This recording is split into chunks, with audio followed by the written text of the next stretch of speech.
Salam, selamat malam Bapak Ibu Saudara-saudari yang dikasihi Tuhan. Jumpa kembali dalam Renungan Malam Pendeta Dr. Erastus Sabdono bersama saya Seth Ferry.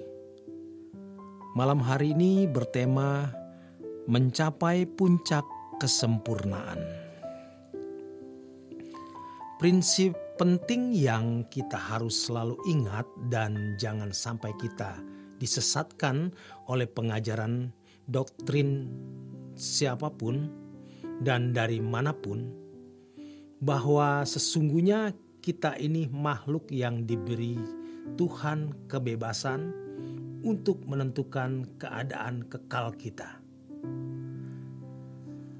Adam dan Hawa tidak didesain untuk jatuh dalam dosa dan terbuang dari hadirat Allah.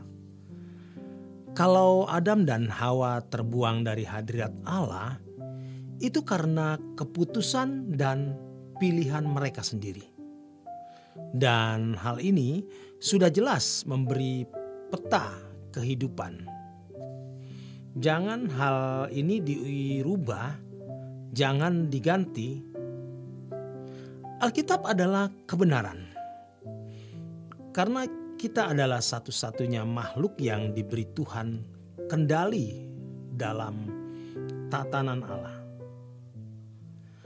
Yang ditabur orang itu juga yang akan dituai. Bukan yang ditabur Allah, melainkan yang ditabur manusia. Maka manusia itu sendiri yang akan menuainya. Dengan keadaan kehendak bebas yang kita miliki, kita bisa mengisi dan mengarahkan ambisi kita sesuai dengan keinginan atau kehendak kita sendiri, bukan keinginan atau kehendak Allah. Karena Allah memberi kita kebebasan, apakah mengisi dan mengarahkan ambisi kita ke kanan atau ke kiri, ke bawah atau ke bawah atas, tergantung pada setiap individu. Untuk itu, mari kita mengisi dan mengarahkan ambisi kita di waktu yang singkat ini dengan ambisi yang benar. Kita adalah makhluk yang datang dan pergi. Kalau kita datang dan pergi seperti manusia lain, dan tidak sedikit mereka yang terbuang ke dalam api kekal. Untuk apa kita menjadi manusia? Karenanya kita harus mengisi dan mengarahkan ambisi kita ini ke arah yang benar. Tentu jawabnya adalah ke arah Tuhan. Ke arah Tuhan itu apa dan bagaimana? Kita mengisi dan mengarahkan ambisi kita hanya untuk satu hal, yaitu bagaimana kita bisa mencapai puncak kesempurnaan yang dapat manusia capai. Tuhan Yesus berkata, "Kamu harus sempurna seperti Bapa di surga sempurna." Seberapa kesempurnaan yang bisa kita arah atau kita raih? Sempurna seperti Bapa itu artinya tidak ada kejahatan, lemah lembut, menerima orang lain sebagaimana adanya. Tidak ada kata yang salah, tidak melukai orang, tidak menyakiti orang, menjadi berkat, dan seterusnya.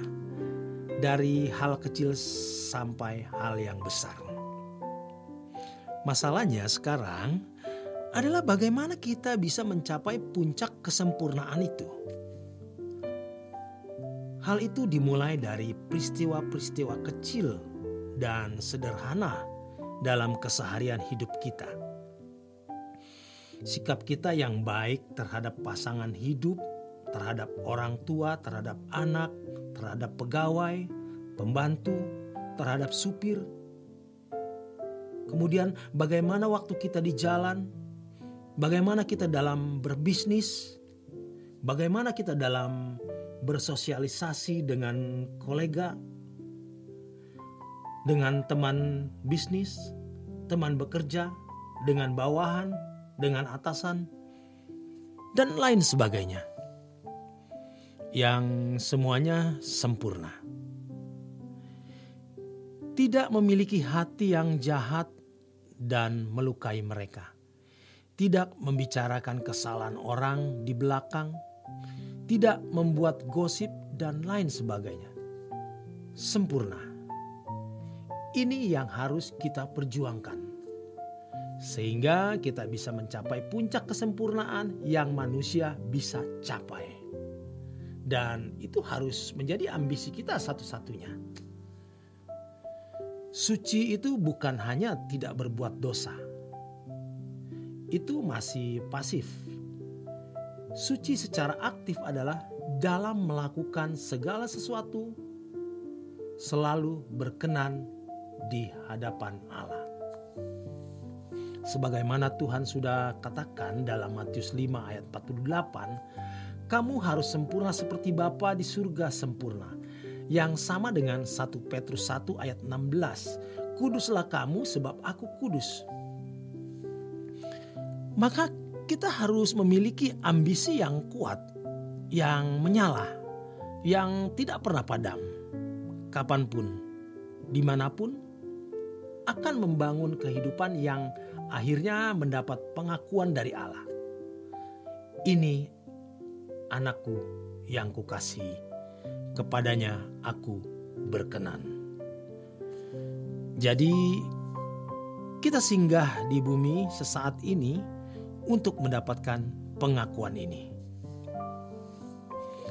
Setiap hari kita harus makin berjuang untuk mendapat pengakuan itu. Jangan berpikir karena pengakuan itu sudah diberikan kepada Yesus, maka otomatis kita pun mendapat pengakuan tersebut. Itu salah. Ironis. Banyak orang Kristen berpikir begitu atau tidak peduli dirinya berkenan atau tidak. Sejatinya orang-orang seperti ini tidak menghormati Allah. Nanti kalau bertemu dengan Tuhan baru ketakutan, gentar. Maka jangan sombong. Gumuli hal ini. Temui Tuhan. Persoalkan apakah kita sudah mendapat pengakuan itu atau belum. Apakah kita sudah berkenan di hadapan Bapa atau belum.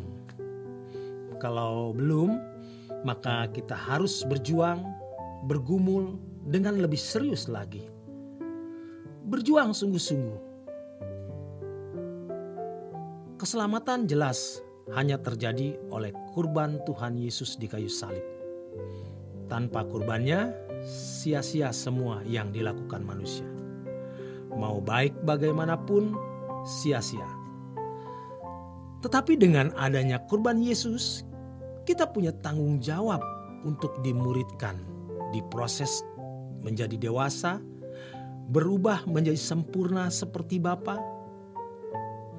Jangan datang dan pergi seperti manusia pada umumnya.